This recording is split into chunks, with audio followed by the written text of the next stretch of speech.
오늘 우리에게 주신 하나님 말씀은 요한계시록 17장 9절에서 18절까지의 말씀입니다. 신약성경 416페이지에 있는 요한계시록 17장 9절에서 18절 말씀을 한 절씩 교독하신 후에 마지막 절은 함께 봉독하겠습니다. 지혜 있는 뜻이 여기 있으니 그 일곱 머리는 여자가 앉은 일곱 산이요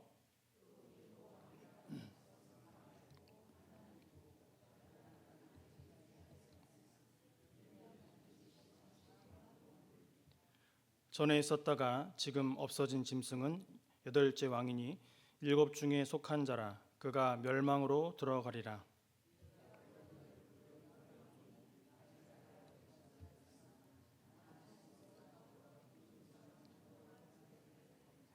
그들이 한 뜻을 가지고 자기의 능력과 권세를 짐승에게 주더라.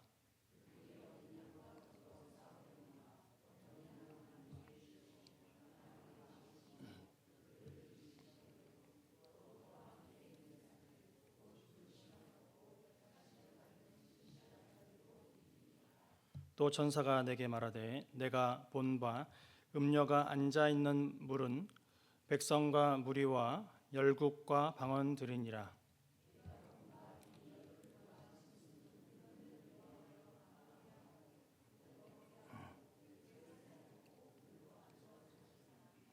이는 하나님이 자기 뜻대로 할 마음을 그들에게 주사 한 뜻을 이루게 하시고 그들의 나라를 그 짐승에게 주게 하시되 하나님의 말씀이 응하기까지 하심이라. 또 내가 본 그 여자는 땅의 왕들을 다스리는 큰 성이라 하더라. 아멘. 살아계신 하나님, 오늘 말씀을 듣습니다. 우리에게 꼭 필요한 말씀 되게 하시고 귀한 말씀을 통해 함께 은혜 받고 또 결단하며 실천하는 남은 한 주간의 삶이 될 수 있도록 인도하여 주시옵소서. 우리의 마음의 염려와 근심과 걱정을 내려놓게 하시고 주님께 맡기며 주님이 해결하시고 주님이 역사하시는 은혜를 함께 목도하는 귀한 인생 될 수 있도록 인도하여 주시옵소서. 믿고 감사드리오며 우리 주 예수 그리스도의 이름으로 기도하옵나이다. 아멘. 할렐루야. 네, 수요예배 오신 여러분을 주님의 이름으로 축복합니다. 옆에 계신 분에게 인사하겠습니다. 사랑합니다. 은혜 받으시다. 네, 세계 역사를 보면 절대로 망할 것 같지 않았던 강한 제국들이 허망하게 무너지고 또 다른 나라가 일어나는 일들을 반복되는 것들을 우리가 볼 수가 있었는데요. 사람들은 그것을 보면서 그 원인을 역사 속에서만 찾으려고 애썼습니다. 그러나 중요한 것은 그 배후에는 모든 역사를 주관하고 계시는 살아계신 하나님이 계셨다라는 것입니다. 하나님은 특히 악인을 들어서 악인을 심판하시는 때가 있다라고 말씀하셨는데요. 그렇게 오늘 교회를 핍박했던 로마의 멸망을 통해서 우리는 무엇을 느끼고 또 어떤 것을 깨달아야 할까요? 바라기는 오늘 우리에게 주시는 이 요한계시록의 말씀을 통해서 말씀들을 살펴보며 마지막 때의 모습과 현상을 알고 깨달아 시대를 분변하라 하신 하나님 아버지의 마음을 깨닫는 저와 귀한 성도님들의 삶이 되시기를 바랍니다. 초등학교 앞에 가면 아주 싸고 또 초등학교의 입맛에 딱 맞는 식품이 하나 있습니다. 네, 그것이 무엇일까요? 네 글자입니다. 네, 불량식품이라고 부르는데요. 초등학생들에게 맞게 500원이나 아니면 200~300원에 살 수 있지만 대부분 그것을 우리는 불량식품이라고 부릅니다. 저도 어린 시절에 이 불량식품을 참 많이 먹었던 것 같습니다. 그리고 뽑기도 참 많이 했는데요. 네, 불량식품은 어떻습니까? 입에 달고 맛이 있기 때문에 구미가 당겨서 자주 찾게 되는데요. 그런데 그 식품이 불량식품이라고 불리는 이유가 무엇일까요? 네, 우리의 건강을 해치기 때문입니다. 우리는 그 사실을 너무나 잘 알고 있다는 것이죠. 오늘 본문의 말씀을 보면 영적인 심판 세계를 지금 묘사하고 있는데요. 오늘 요한계시록 17장의 말씀은 일곱 천사 중 한 천사가 요한에게 말하는 것으로 말씀을 시작하고 있습니다. 심판의 시작은 세상을 지배하고 있는 음녀 바벨론을 보여주심으로써 시작을 하고 있는데요. 그 실체가 어떤 것인지를 보여주며 왜 바벨론이 심판을 받을 수밖에 없었는지를 깨닫게 한다라는 것이죠. 또한 오늘 본문 말씀은 바벨론을 여성화하여서 비유적으로 말씀을 하고 있는데요. 바벨론의 오늘 정신은 무엇일까요? 하나님을 대적하고 세상을 사랑하도록 만든다라는 것입니다. 이것을 우리는 세속주의라고 얘기할 수 있는데요. 이 세속주의라는 바벨론의 정신을 이 바벨론이라는 말로 표현하고 있다라는 것입니다. 그리고 그 나라는 또 다르게 표현이 되고 있는데요. 그것은 짐승이라는 단어입니다. 그 나라는 짐승, 즉 그 나라의 정신은 바벨론이라고 얘기하고 있다라는 것입니다. 그런데 3절의 말씀을 보시면 여자가 붉은빛 짐승을 탔습니다. 그 짐승의 몸에 하나님을 모독하는 이름들이 가득 찼는데요. 그 정신이 지금 바벨론을 지배하고 있다라는 것입니다. 5절을 보면 그의 이마에 이름이 기록되었으니 비밀이라 큰 바벨론이라 땅의 음녀들과 가증한 것들의 어미라 하였더라 이야기하고 있는데요. 그런데 8절의 상반절을 보시면 내가 본 짐승은 전에 있었다가 지금은 없으나 이렇게 말씀하고 있습니다. 오늘 본문 9절에서 14절까지의 말씀을 보면 어린 양에게 대항하고 있는 로마 제국의 모습을 볼 수 있습니다. 오늘 본문에서 천사는 이 환상의 뜻을 풀어주기 시작하고 있는데요. 요한은 9절에서 자신의 본 것을 해석하며 그것을 지혜 있는 뜻이라고 부르고 있습니다. 여호와를 경외할 때에 우리의 시각과 또 우리의 사고를 넘어서 우리를 구원하는 것이 무엇인지를 깨달을 수가 있다라는 것입니다. 요한은 교회들에게 편지를 쓰면서 이 현재의 고난과 환난에 위축되지 아니하고 말씀을 지키며 주의 나라를 위하여 충성을 다할 것을 오늘 이야기하고 있다라는 것입니다. 지금 그들에게 닥친 현실이 믿음을 지키며 살아가기가 참 어려울지라도 인내하로 승리해야 한다라고 말씀하고 있다라는 것이죠. 지금 요한이 본 이 환상은 1세기의 모습을 지금 보여주고 있는데요. 주전 1세기의 문필가인 키케로나 베리길리우스는 로마를 가리켜서 7 언덕의 도시라고 불렀습니다. 당시 로마의 별명이 7 산맥 위에 세워진 도시였기 때문에 초대교회 성도들은 이 표현을 듣는 즉시 로마를 떠올렸다라는 것입니다. 9절과 10절을 보면 지혜 있는 뜻이 여기 있으니 그 7 머리는 여자가 앉은 7 산이요 또 7 왕이라 5은 망하였고 하나는 있고 다른 하나는 아직 이르지 아니하였으나 이르면 반드시 잠시 동안 머무리리라 라고 말씀하고 있습니다. 이 짐승의 7 머리는 로마의 7 황제를 의미하고 있는데요. 5은 이미 망했고 한 왕은 지금 있으며 또 다른 왕은 미래에 와서 잠시 머무를 것임을 얘기하고 있다는 것입니다. 이것은 어떠한 의미를 담고 있을까요? 그들의 권세가 결코 영원하지 않는 것을 의미하고 있습니다. 로마는 인간이 세운 최고의 도시, 최고의 메트로폴리탄이었습니다. 팍스 로마라는 말이 있잖아요. 모든 길은 로마로 통한다라는 말이 있었고 어두운 세계의 모든 세력을 총집합하는 상징이 로마였다라는 것입니다. 그런데 11전에 전에 있었다가 지금 없어진 8째 왕이 7 중에 속했다라는 말은 무엇입니까? 이 8번째 황제도 7 황제들과 다를 바가 없음을 얘기하고 있다는 것입니다. 그래서 황제들은 결국 멸망의 길로 들어가게 됨을 이야기하고 있습니다. 그리고 12절에 등장하는 10뿔은 10왕 즉 로마 제국 각 지역의 분봉왕을 상징하고 있는데요. 아직 나라를 얻지 못하였으나 다만 짐승과 더불어 임금처럼 한동안 권세를 받으리라 말씀하고 있습니다. 즉 성경은 한동안 권세를 받으리라는 이 말씀을 통해서 무엇을 우리에게 이야기하고 싶은 것일까요? 세상을 호령했던 황제일지라도 왕들인 이들의 권세는 절대로 영원하지 않다라는 사실을 이야기하고 있다라는 것입니다. 성경은 이것을 분명히 강조하고 있다라는 것이죠.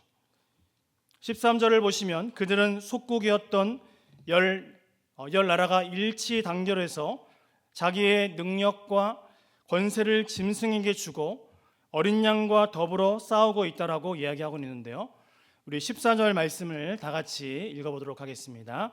그들이 어린 양과 더불어 싸우려니와 어린 양은 만주의 주시요 만왕의 왕이심으로 그들을 이기실 터이요 또 그와 함께 있는 자들 곧 부르심을 받고 택하심을 받은 진실한 자들도 이기리로다. 아멘. 온 세상의 로마의 세속적이고 악한 문화와 가치관을 따르고 있으며 또 어린 양과 지금 대결을 벌이고 있습니다. 그러나 그들은 속수무책으로 어린 양과 택하심을 받은 진실한 자들에게 패할 수밖에 없었는데요. 그렇게 주 1세기 후반에 기록된 이 요한계시록의 예언은 주 4세기 초에 역사적인 사실로서 콘스탄티누스 황제에 의해서 밀라노 칙령으로 말미암아 AD 313년에 기독교가 공인되면서 로마가 예수님의 이름 앞에 무릎을 꿇음으로써 실현이 되었습니다. 우리는 이 말씀을 통해서 무엇을 깨달아야 하겠습니까?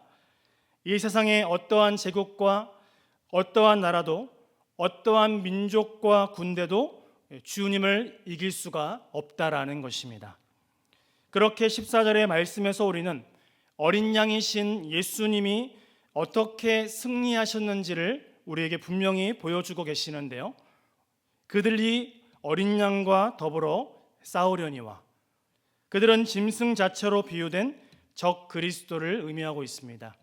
전에 있었다가 지금은 없으나 장차 무적행으로 올라올 자라는 것이죠. 그리고 어린 양이 등장하고 있는데요. 예수님을 의미하고 있습니다. 사실 어린 양은 동물 중에 제일 연약한 동물입니다.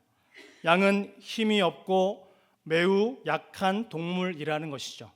그런데 지금 예수님을 어린 양으로 비유를 하고 있습니다. 왜 그렇습니까? 예수님의 힘은 무력이 아니라 그분의 희생으로서 말미암아 생기는 것입니다. 그래서 예수님께서는 십자가에서 죽으심으로 그의 권세를 받으셨습니다. 그래서 우리는 고백합니다. 그리고 선포합니다. 만왕의 왕이시며 만주의 주가 되십니다. 그래서 만주의 주시오 만왕의 왕이신 하나님의 어린 양이신 예수 그리스도께서 그들을 능히 이기신다라는 것이죠. 데살로니가 후서 2장 8절을 보시면 그때에 불법한 자가 나타나리니 주 예수께서 그 입의 기운으로 그를 죽이시고 강림하여 나타나심으로 패하시리라 라고 말씀하고 있습니다. 즉 우리 예수 그리스도께서 이 땅에 재림하시고 나타나셔서 그 입의 기운으로 이기신다라는 것입니다. 요한복음 18장 37절의 말씀을 보면 빌라도가 예수께 이렇게 물어봤는데요. 내가 왕이 아니냐 하고 물었습니다. 그때에 예수님께서 말씀하십니다. 내 말과 같이 내가 왕이니라. 내가 이를 위하여 태어났으며 이를 위하여 세상에 왔나니 곧 진리에 대하여 증언하려 함이로라 라고 말씀하고 계십니다. 이 말씀이 오늘 본문 요한계시록 17장 14절과 일맥상통하는 말씀이라는 것입니다. 그분께서 만주의 주시오 만왕의 왕이시기 때문에 적 그리스도의 무리를 능히 이기신다라는 것입니다. 이 사실을 믿으십니까? 또 그와 함께 있는 자들, 곧 부르심을 받고 택하심을 받은 진실한 자들도 이기리로다라고 말씀하고 계시는데요. 그리고 이제 믿는 사람들이 적 그리스도 나라와 대결하는 때가 오는데 이 믿는 사람들, 그들이 진실한 신자라면 이긴다라는 것입니다. 왜 그렇습니까? 그들은 보혈의 공로를 의지하는 진실하게 그의 믿음과 또 계명을 지키는 예수 그리스도와 함께 있는 자들이기 때문입니다. 요한복음 16장 33절의 말씀인데요. 이것을 너희에게 이르는 것은 너희로 내 안에서 평안을 누리게 함이라. 세상에서는 너희가 환난을 당하라. 담대하라. 내가 세상을 이기었노라 말씀하고 계십니다. 그렇게 우리는 오늘 하루도 힘들지만 힘들지 않습니다. 겁나지만 겁나지 않을 수 있다는 것이죠. 왜 그렇습니까? 우리 주님께서 우리의 인생을 보호해 주시고 주님께서 끝까지 인도해 주시며 주님께서 우리의 인생을 위로해 주실 것이기 때문입니다. 이것을 기억하며 연약하지만 오늘도 하나님의 말씀대로 순종하며 그 길을 걸어가라고 우리에게 말씀하고 있다는 것입니다. 15절부터 18절까지의 말씀은 스스로 무너지게 하시는 하나님에 대해서 이야기하고 있는데요. 오늘 본문에 나타난 하나님이 대적을 치게 하시는 방법 가운데 하나는 무엇입니까? 그들은 스스로 자멸하게 하셨습니다. 주님은 15절과 16절의 말씀을 통해서 또 천사가 내게 말하되 내가 본 바 음녀가 앉아있는 물은 백성과 무리와 열국과 방언들이니라. 내가 본 바 이 열불과 짐승은 음녀를 미워하여 망하게 하고 벌거벗게 하고 그의 살을 먹고 불로 아주 살이라 라고 말씀하고 있는데요. 악의 세력들을 어떻게 표현하고 있습니까? 하나님의 때가 되면 서로 분열하여 갈라지게 된다라고 이야기하고 있습니다. 그들은 음녀를 미워하고 망하게 하며 벌거벗게 합니다. 이것은 도덕적인 부패를 폭로하여 만천하의 수치를 드러낸다라고 말씀하고 있다는 것입니다. 이렇듯 음녀는 자줏빛과 붉은빛 옷을 아주 화려하게 입고 금과 보석과 진주로 꾸몄지만 심판을 당할 때에는 그 민낯이 드러나 실체가 사람들에게 폭로가 될 것입니다. 예수님은 누가복음 12장 3절의 말씀을 통해서 이렇게 말씀하고 있는데요. 어두운 데서 말한 모든 것과 광명한 데서 들리고 골방에서 귀에 대고 말한 것이 지붕 위에서 전파되리라 라고 말씀하고 있습니다. 하나님은 악행을 만천하에 드러내시고 철저하게 심판하시는 분이시기 때문입니다. 음녀의 살을 먹는다는 이 표현은 열왕기상 21장 23절에 이세벨이 창밖으로 던져져 사나운 개들에게 뜯겨졌던 사건을 생각나게 하는데요. 하나님을 대적하고 모욕했던 그 음녀는 치욕스러운 최후의 심판을 당하게 된다라는 것입니다. 이것은 무엇을 의미하고 있을까요? 하나님께서는 아주 오래 참으시지만 마지막 심판의 때에는 악인들을 철저하게 심판하신다라는 메시지를 담고 있다라는 것입니다. 한편 여기에서 벌거벗게 하고 불로 살으라는 말씀은 구약 성경에서 음녀에 대한 형벌을 묘사하는 표현인데요. 특히 에스겔 23장 25절에서 29절에 예루살렘에 대한 형벌을 반영하고 있습니다. 당시의 로마는 지중해를 둘러싼 모든 나라와 또 민족을 점령한 큰 제국이었습니다.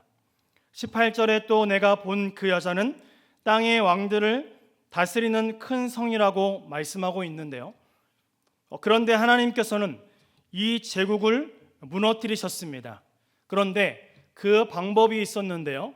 무엇이었습니까? 그것은 바로 열불이었습니다. 즉 로마 제국 아래에 있던 각 나라의 왕들이 짐승, 곧 그 경제력과 또 군사력으로 세력 다툼을 벌이게 하신 것이었습니다. 그 결과 16절에 로마는 아주 비참하게 몰락하고 말았다라는 것이죠. 그들은 그동안 서로의 이해관계 때문에 제국의 힘에 대항하지 못했다라는 것입니다. 로마는 넓은 영토와 또 많은 나라를 통치하고 있었는데요. 하지만 하나님께서는 열불에 해당하는 왕들이 단합하게 하셔서 로마 제국에 대항하게 하셨다라는 것입니다. 이것을 17절 말씀에서 설명하고 있는데요. 우리 17절 말씀을 우리 천천히 다 같이 한번 읽어보도록 하겠습니다. 이는 하나님이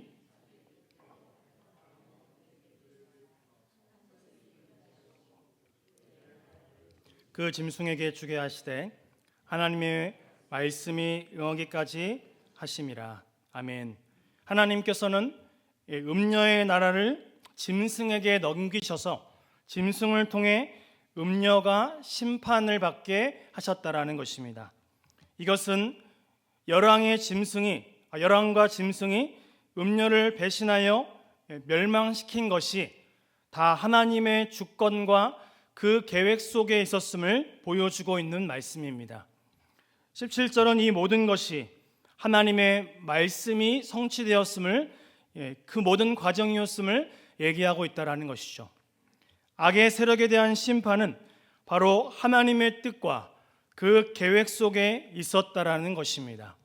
이렇게 하나님은 그들에게 마음을 주사 한 뜻을 이루게 하심으로써 결국 로마 제국은 한순간에 허망하게 무너지게 하셨다라는 것입니다.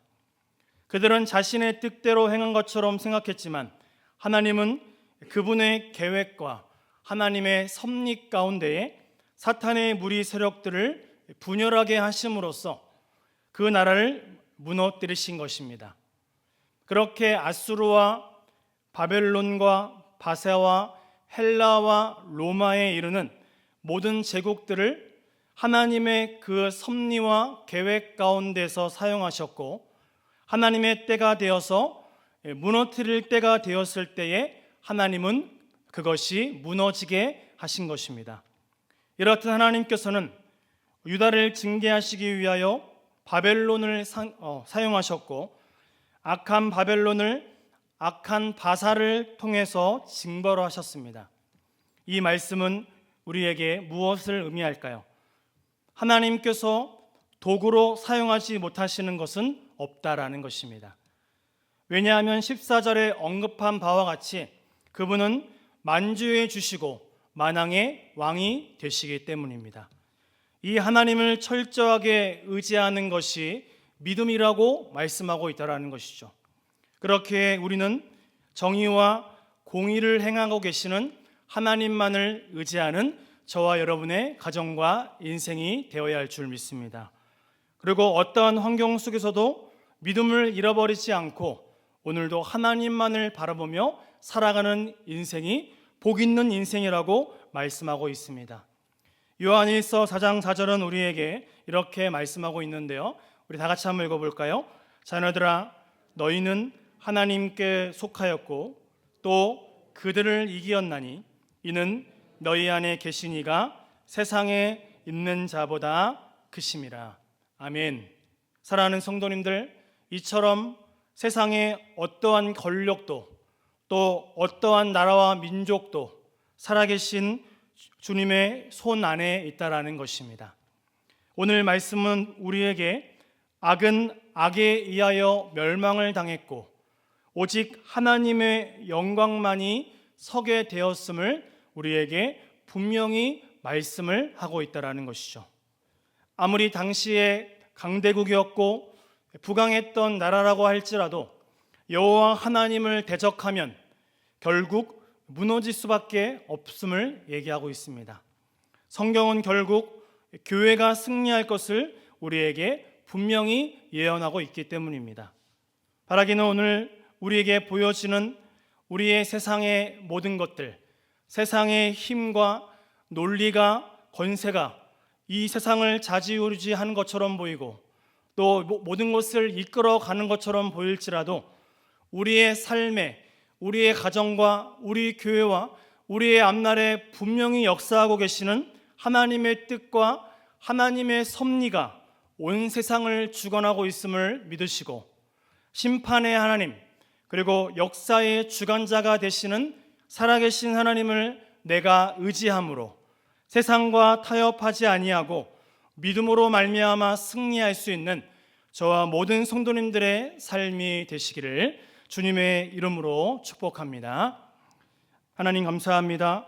우리의 삶이 진리 안에서 행하게 하시고 세상의 어떠한 권력도 나라도 민족도 살아계신 주님의 손안에 있음을 다시 한번 믿으며 오직 하나님의 영광만이 서게 됨을 분명히 깨달아 다시 한번 말씀으로 더욱 일어서는 우리의 인생이 되게 하여 주시옵소서.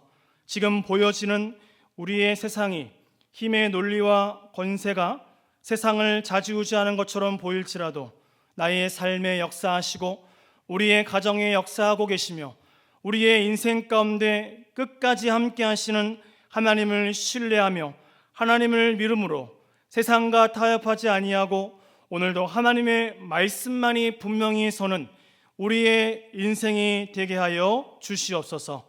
그래서 하나님의 이 궁극적인 약속을 붙잡아 말씀으로 더욱 굳건히 일어설 수 있는 우리의 삶이 되기를 소망하오며 우리 주 예수 그리스도의 이름으로 기도하옵나이다. 아멘.